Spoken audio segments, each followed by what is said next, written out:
दोस्तों, हमारे छत्तीसगढ़ी गाने देखने और सुनने के लिए YouTube चैनल को सब्सक्राइब करें और नए अपडेट जानने के लिए बेल आइकन को क्लिक करें।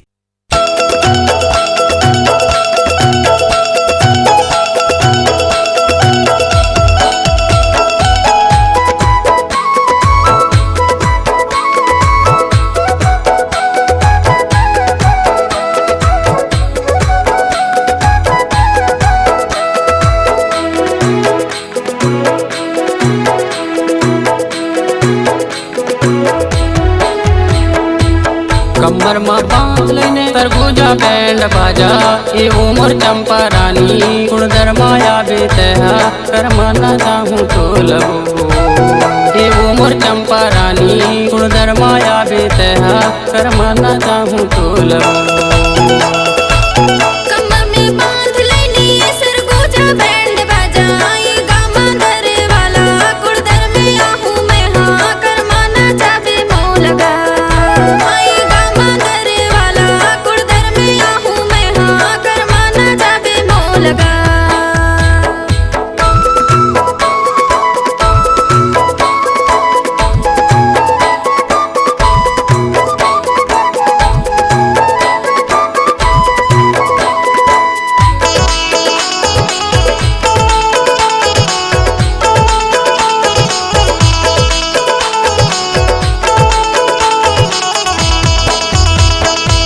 कुंदरू करेला या माँ के चानी वो है तुर सुरता मावर काढ़े लगे है बानी माया कुंदर माया बीत है रमाना चाहूँ तो लगो।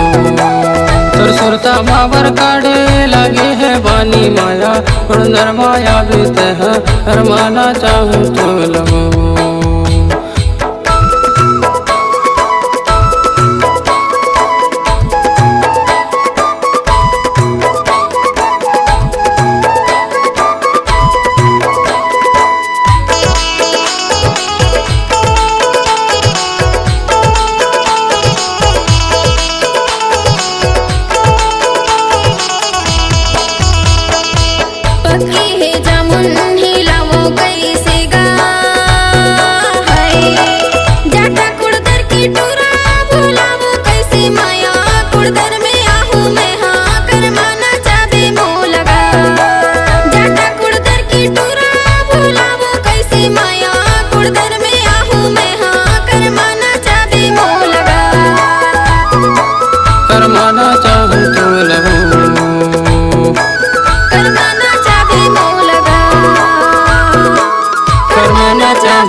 करमाना चाहे तो लगो,